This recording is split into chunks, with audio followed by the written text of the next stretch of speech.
नमस्कार दोस्तों, कविता Yadav YouTube channel पर आप सभी का स्वागत है। संपूर्ण हिंदी विषय की तैयारी को आगे बढ़ाते हुए आज की क्लास में हम करेंगे हिंदी साहित्य के इतिहास के अंतर्गत आधुनिक काल में हम पढ़ रहे थे भारतेंदु युग को।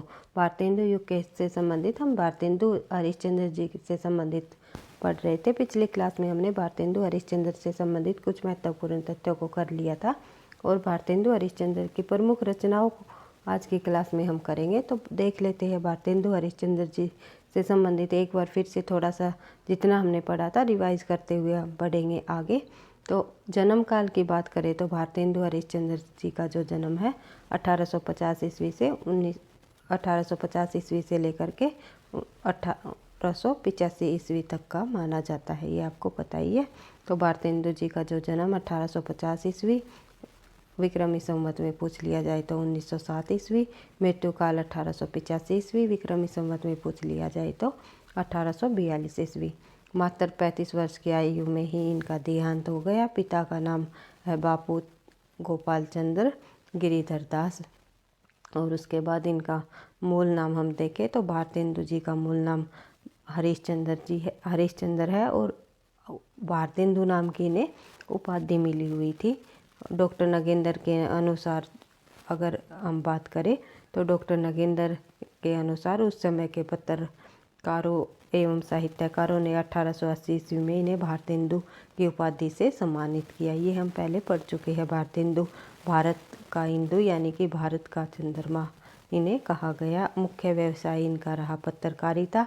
इनके द्वारा निम्नलिखित में से 3 पत्रिकाएं जो है संपादित की गई। कौन कौन सी? सबसे पहले कवि वचन सुधा 1868 ईस्वी में मासिक, पाक्षिक व साप्ताहिक रही। फिर हरिश्चंद्र चंद्रिका 1873 ईस्वी में मासिक पत्रिका है। शुरुआती 8 अंकों में इनका जो नाम है इस पत्रिका का हरिश्चंद्र मैगजीन नाम से प्रसिद्ध रही है और फिर 90वें अंक में इन्हें हरिश्चंद्र चंद्रिका नाम से प्रकाशित किया गया। फिर है बाला बोधनी जो इनकी पत्रिका है वो 1874 ईस्वी में मासिक पत्रिका रही।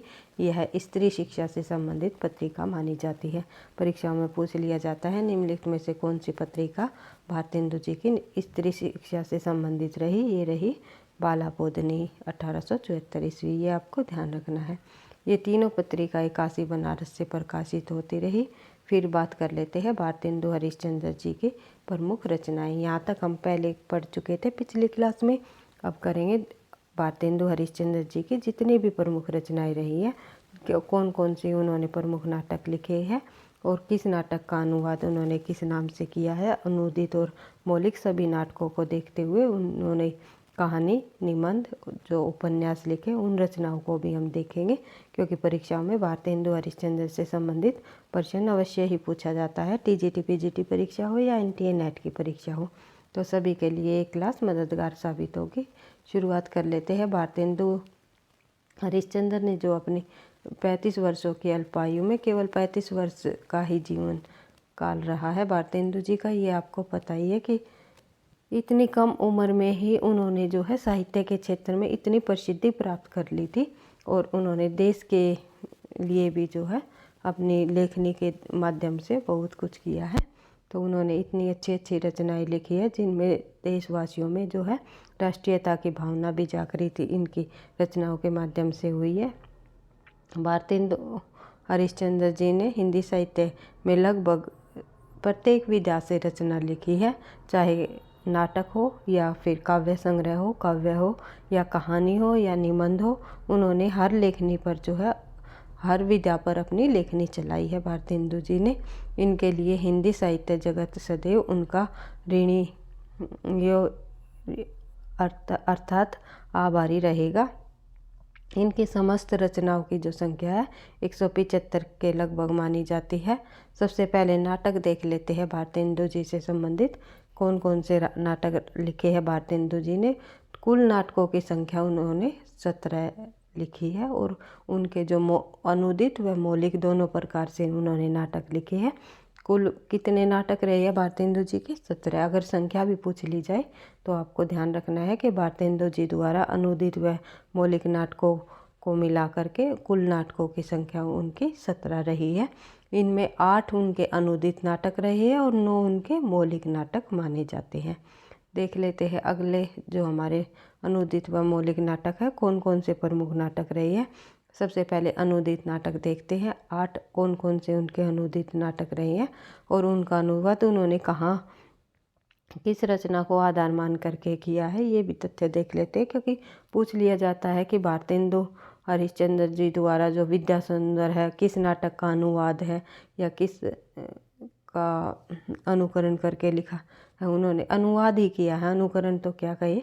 तो इन्होंने जो है उनके अनुदित नाटक है वो संस्कृत के नाटकों का अनुवाद करते हुए उन्होंने नाटकों को लिखा है। जो उनके मौलिक नाटक है उनके खुद के लिखे हुए नाटक है। तो सबसे पहले अनुवाद किए हुए जो नाटक देखते हैं। अनुदित नाटक इनके नंबर 1 विद्या सुंदर 1868 ईस्वी में लिखा है ये नाटक। यह संस्कृत नाटक चोर पंचशिका के बंगला संस्करण का हिंदी अनुवाद माना जाता है। कहाँ से किस नाटक का अनुवाद है ये? चोर पंचशिका का। उसके बाद बात करें आगे, देख लेते हैं अगला जो है रत्नावली 1868 ईस्वी में। यह संस्कृत नाटिका रत्नावली का ही हिंदी अनुवाद है। रत्नावली है भाई, थोड़ा टाइपिंग मिस्टेक हो गया। पाखंड विडम्ब 1872 ईस्वी। यह संस्कृत के कृष्ण मित्र द्वारा रचित प्रबोध चंद्रोदय नाटक के तीसरे अंक का अनुवाद है।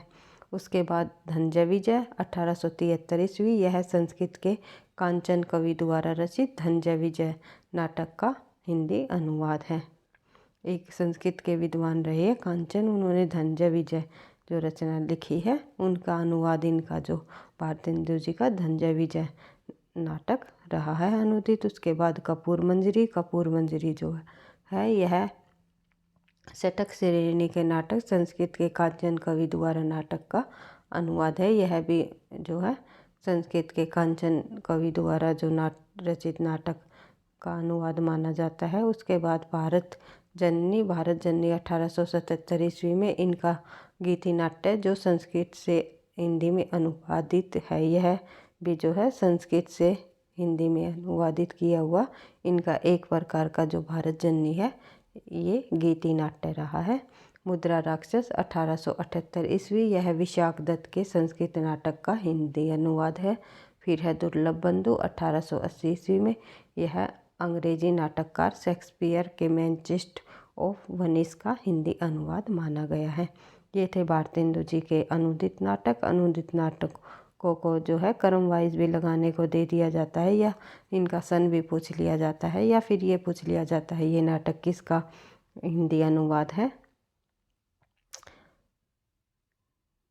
हिंदी में अनुवाद किया है किस का संस्कृत नाटक का हिंदी में अनुवाद किया है भारतेंदु जी ने, तो ये आपको ध्यान रखना है।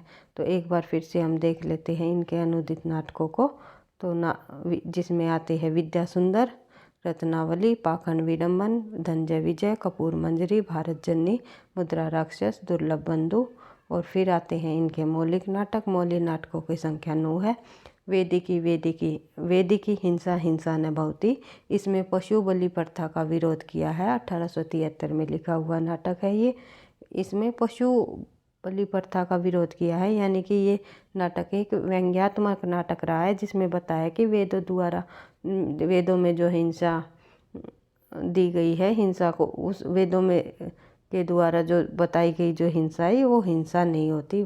इस प्रकार से कुछ उसमें बताया है कि वेदों में वर्णित हिंसा नहीं कही जाती। तो 1873 ईस्वी में ये नाटक लिखा है। सत्य हरिश्चंद्र ने 1875 ईस्वी में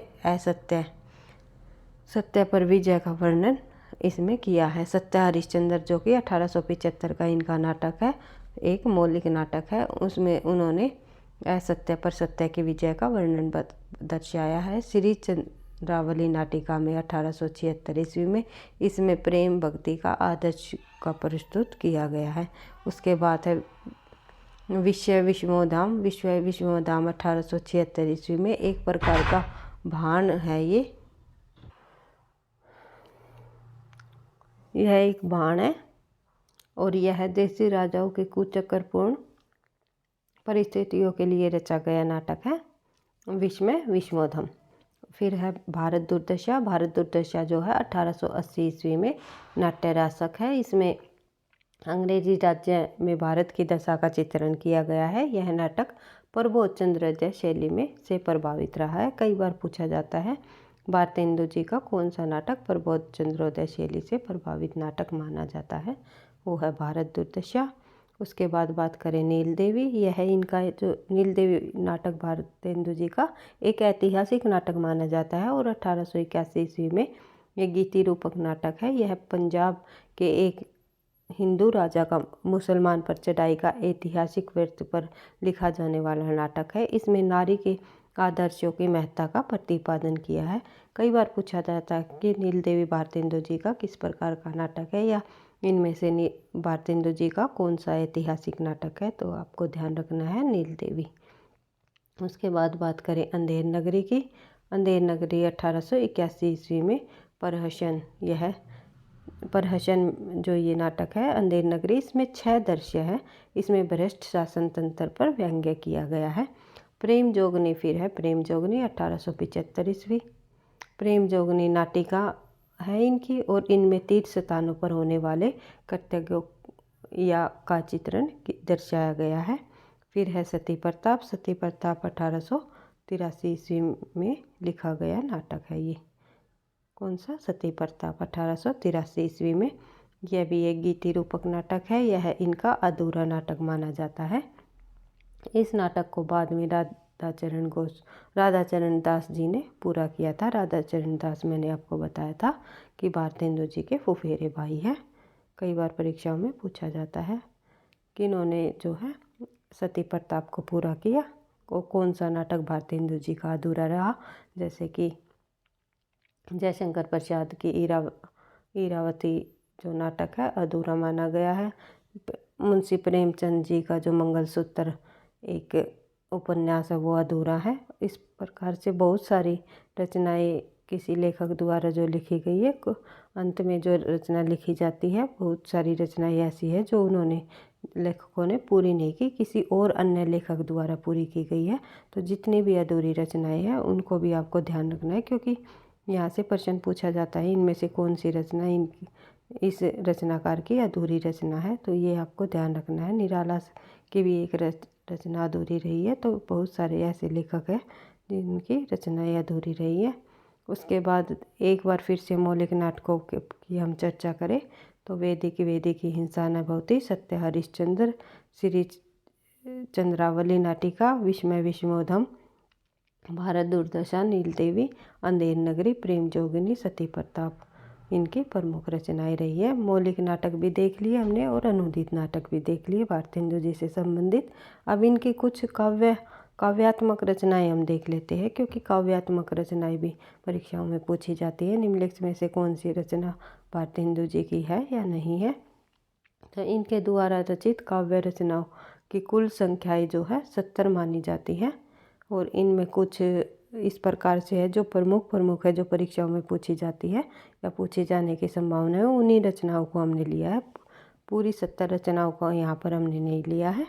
तो देख लेते हैं। सबसे पहले बात करें विजय विजयंती की। तो कविता भारतीय सेना की मिस्र में विजय पर लिखी गई। यह कविता जो है कहाँ पर लिखी गई? भारतीय सेना की मिस्र में विजय पर लिखी गई। यानी कि इस कविता में भारतीय सेना की मिस्र पर विजय पर जब का वर्णन किया गया है। उसके बाद है बंदर सभा। बंदर सभा इनका एक पैरोडी शैली में लिखी जाने वाला काव्य रहा है। तो बंदर सभा इनका जो इंदर सभा एक नाटक है, इसका अनुकरण करके इन्होंने बंदर सभा की रचना की है। उसके बाद बात करें आगे वर्षा विनोद। 1880 में लावनी शैली में लिखा गया है। और भारत भिक्षा और राजभक्ति कविता, इनकी राजभक्ति कविता निम्नलिखित में से कौन सी इनकी राजभक्ति कविता है? तो भारत भिक्षा भारतेंदु जी की राजभक्ति कविता है। फिर है प्रेम सरोवर 1873, प्रेम पचासा। फिर है प्रेम फुलवारी 1883, प्रेम माधुरी 1875, प्रेम प्रलाप। फिर है प्रेम विनय प्रेम पचासा 1880, प्रेम तरंग, गीत गोविंद नंदन 1878 फूलों का गुच्छा, दशरथ विलाप। फूलों का गुच्छा और दशरथ विलाप दोनों इनकी खड़ी बोली की रचनाएं है, खड़ी बोली के काव्य है। तो कई बार पूछा जाता है निम्नलिखित में से कौन सी भारतेंदु जी की खड़ी बोली की रचना है, तो ध्यान रखना है फूलों का गुच्छा और दशरथ विलाप। फिर है बकरी विलाप, और बकरी नाम से एक नाटक लिखा है कि इन्होंने सर्वेश्वर दयाल सक्सेना, सर्वेश्वर दयाल सक्सेना, ये आपको ध्यान रखना है। और बकरी विलाप काव्य लिखा है भारतेंदु जी ने। फिर है उत्तर भक्तमाल, ये 1877 ईस्वी में नाबा दास द्वारा भक्तमाल का अनुकरण किया है इन्होंने इस रचना में। फिर है रामलीला, फिर है दान लीला, तमन्या लीला, भारत भक्त सर्वस्व, कार्तिक सन्नान, जैन कुतूहल 1873, वैशाख मात्य, होली, प्रेमाश्रु वर्षण, राग संग्रह, उर्दू का छापा, विजय वल्लरी इनकी इम्पोर्टेंट रचना रही है भाई 1881 की। उसके बाद है नए जमाने की मुकरी, रिपनाष्टक, प्रबोधनी और विजयनी विजय, ये इनकी प्रमुख रचनाएं रही है। फिर है भारत भिक्षा, ये हमने देख ही लिया था, पढ़ लिया था, राजनीति संबंधी रही है। उसके बाद बात करें इनकी, एक बार फिर से रिवाइज कर लेते हैं इनके काव्य संग्रह को, ताकि आपको एक दो बार जो है रिवाइज करने से ये याद हो जाए, और फिर प्रश्न उत्तरों के माध्यम से जब आपको इनकी अधिक से अधिक रिवीजन करोगे तो आपको याद हो जाएगा। हमारा काम केवल तथ्यों को पढ़ना और आगे बढ़ना नहीं। मैं अब आपको बार बार कहती हूँ कि हम जब चीज़ों को बार बार रिवाइज करेंगे तभी हमें ये याद रह पाएंगे। तो निरंतर अभ्यास ही सफलता का राज होता है। तो विजयनी विजय, विजयंती, बंदर सभा, वर्षा विनोद, भारत भिक्षा,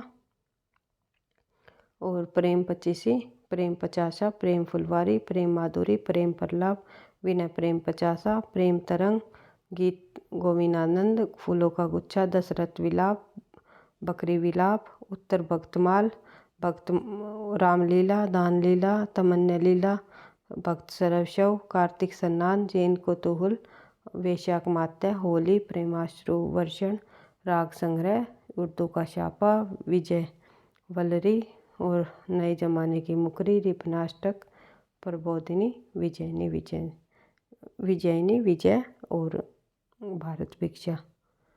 इसके बाद इनकी जो काव्य रही है, इनसे संबंधित भी कुछ महत्वपूर्ण तथ्य बनते हैं जो कि परीक्षाओं में बार बार पूछे जाते हैं। उनको भी हम देख लेते हैं किस रचना के अंतर्गत किस चीज़ का वर्णन किया गया है। इनकी प्रबोधिनी रचना में विदेशी वस्तुओं का बहिष्कार के प्रत्यक्ष प्रेरणा देने वाली रचना मानी जाती है। ये जो प्रबोधिनी रचना है, इन्होंने इसमें विदेशी वस्तुओं के बहिष्कार का वर्णन किया है। तो कई बार पूछा जाता है विदेशी वस्तुओं का बहिष्कार किस रचना के माध्यम से इसमें दर्शाया है, तो प्रबोधिनी, ये आपको ध्यान रखना है। फिर है दशरथ विलाप एवं फूलों का गुच्छा, रचनाओं में ब्रज भाषा के स्थान पर खड़ी बोली हिंदी का प्रयोग किया है। मैंने बताया था कि ये दोनों रचनाएं खड़ी बोली में लिखी गई है। वैसे अधिकतर जो रचनाएं हैं इन्होंने भारतेंदु युग में जो है रचनाएं ब्रज भाषा में की जाती थी, फिर धीरे धीरे जो है आगे जाकर के द्विवेदी युग में खड़ी बोली हिंदी का शुरुआत की जाने लगी। भारतेंदु युग में जो काव्य लिखे जाते थे वे ब्रज भाषा में लिखे जाते थे, और जो गद्य लिखने की शुरुआत हुई थी वो खड़ी बोली में शुरुआत हो गई थी। लेकिन इनकी जो दशरथ विलाप और फूलों का गुच्छा, ये दोनों काव्य जो है इन्होंने खड़ी बोली में लिखे थे, ये आपको ध्यान रखना है। इनकी सभी काव्य रचनाओं को भारतेंदु ग्रंथावली के भाग में प्रथम भाग में संकलित किया गया है। भारतेंदु जी ने पैरोडी, छापा, गाली, लावनी आदि शैलियों में कविताएं लिखते हैं। ये एक प्रकार की शैली रही है भाई। उसके बाद आगे देख लेते हैं भारत सर्वस्व, कार्तिक सन्नान, विशाख मात्य एवं उत्तरार्ध भक्तमाल आदि ग्रंथ इनके विशुद्ध भाव भक्ति भाव से ओतप्रोत ग्रंथ माने जाते हैं भारतेंदु जी के। उसके बाद बात करें आगे, देवी छदम लीला, तमन्या लीला आदि कृष्ण के विभिन्न रूपों का वर्णन किया गया है इन रचनाओं में उन्होंने। तो उसके बाद बात करें उपन्यास की, भारतेंदु हरिश्चंद्र जी के उपन्यास कौन कौन से रहे हैं। हमीरठ, शीलवती है भाई, ये शायद शीलवती है, शीलवती, सुलोचना, सावित्री, रामलीला, ये इनके प्रमुख उपन्यास है। कौन कौन से? हमीरठ, शीलवती, सुलोचना, सावित्री, चित्र और रामलीला। उसके बाद बात करें निबंध की, तो निबंध इनके प्रमुख निबंध है भारतेंदु जी के, कुछ आप बीती कुछ जग बीती, कालचक्र, स्वर्ग की सभा, नाटक। नाटक नाम से इन्होंने निबंध लिखा है, ये आपको ध्यान रखना है, ये इनका निबंध है ना कि नाटक है। तो नाटक नाम से इन्होंने निबंध लिखा है।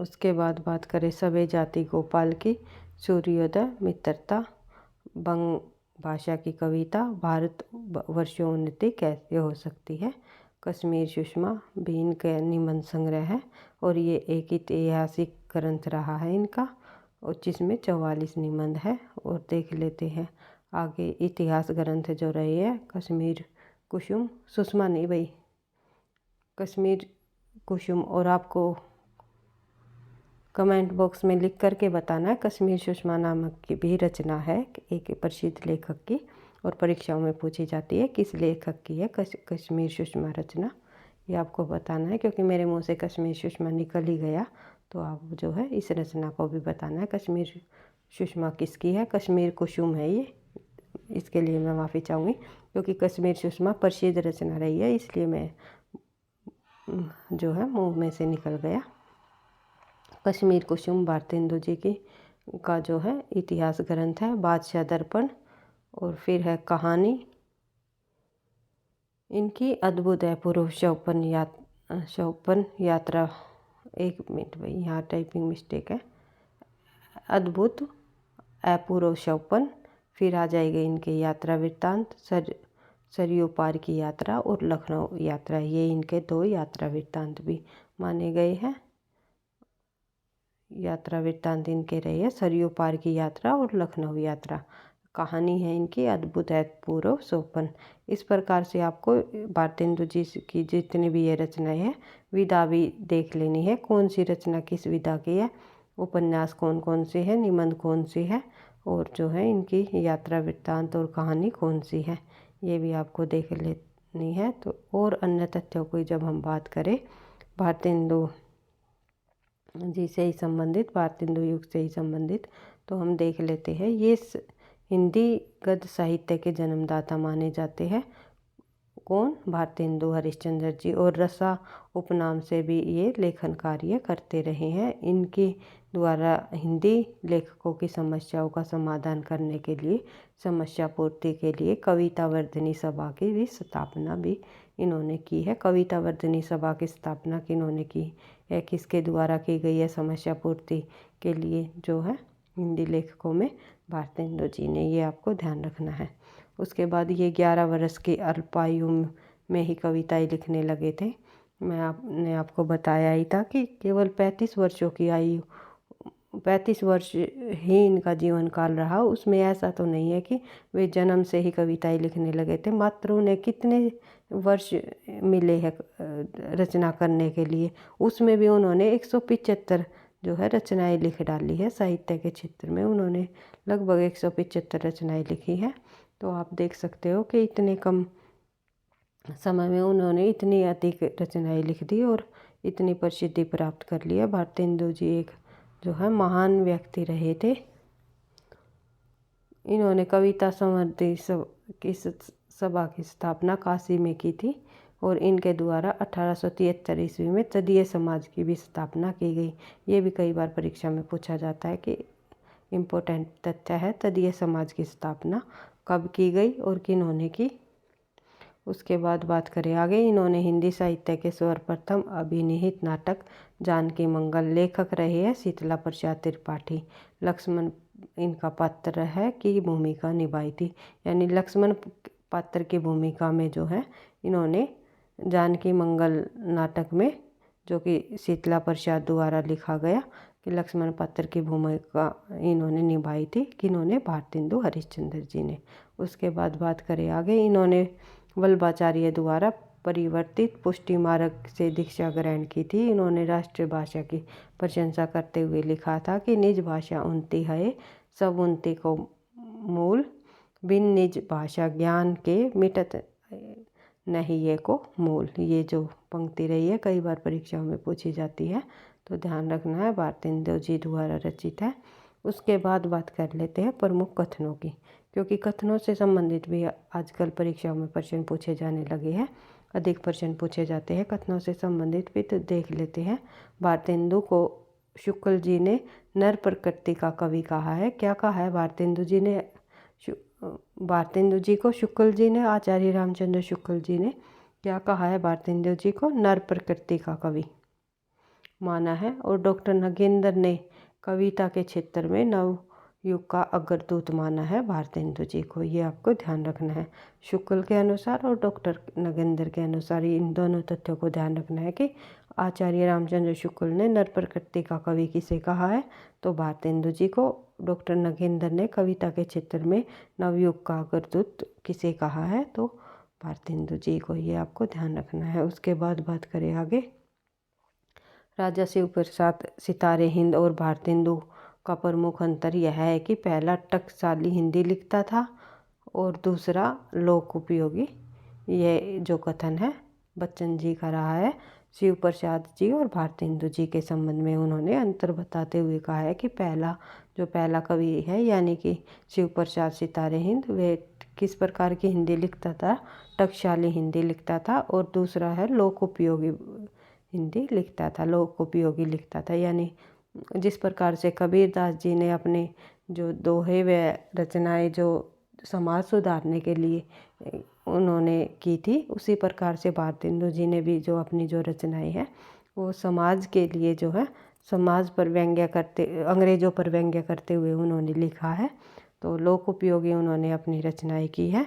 और शिव प्रसाद सितारे हिंद ने जो है हिंदी और उर्दू भाषाओं के को साथ में, हिंदी के साथ साथ उर्दू भाषाओं को भी समर्थन दिया है। ये आपको ध्यान रखना। बढ़ते हैं आगे, देख लेते हैं। लेकिन आगे जो बढ़ाने का जो काम किया है हिंदी को, तो शिव प्रसाद सितारे हिंद का जो प्रमुख योगदान रहा है, ये हम जो आगे चल के उसमें पढ़ेंगे पूरी डिटेल से शिव प्रसाद सितारे हिंद जी के संबंध में। भारतेंदु के पूर्ववर्ती एवं साहित्य संतों का कुटियों से निकलकर राजाओं और रईसों के दरबार में पहुंच गया। भारतेंदु के पूर्ववर्ती काव्य साहित्य संतों का कुटियों से निकलकर राजाओं और रईसों के दरबार में पहुंच गया। उन्होंने एक तरफ तो काव्य को फिर से भक्ति की मंदाकिनी में स्नान कराया और दूसरी तरफ उसे दरबारीपन से निकालकर लोक जीवन के आमने सामने ला करके खड़ा कर दिया। ये जो कथन है ये हजारी प्रसाद द्विवेदी जी का है, ये आपको ध्यान रखना है। उसके बाद बात करें रामविलास शर्मा जी के कथन। रामविलास शर्मा जी ने क्या कहा है ये और देख लेते हैं हम।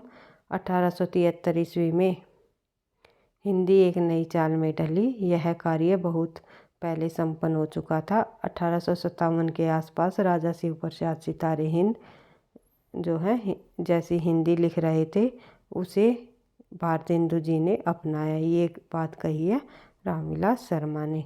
ये कथन 1873 में हिंदी नई चाल में ढली, यह कार्य बहुत पहले संपन्न हो चुका था। ये जो पूरा का पूरा कथन है ये रामविलास शर्मा द्वारा कहा गया। वे सिद्धवाणी के अत्यंत सरस हृदय कवि थे, ये कहा है आचार्य रामचंद्र शुक्ल ने भारतेंदु जी के बारे में। सिद्धवाणी के अत्यंत सहृदय कवि किसे माना? भारतेंदु जी को आचार्य रामचंद्र शुक्ल ने। और रामचंद्र शुक्ल ने नर प्रकृति का कवि भी माना है भारतेंदु जी को। और डॉक्टर नगेंद्र ने नव युग का अग्रदूत माना है। इस प्रकार से विभिन्न विद्वानों के अनुसार भारतेंदु जी से संबंधित हमने कथनों को भी देख लिया, भारतेंदु जी की प्रमुख तथ्यों को देख लिया और उनकी रचनाओं को देख लिया, किस प्रकार से परीक्षा में प्रश्न पूछे जाते हैं।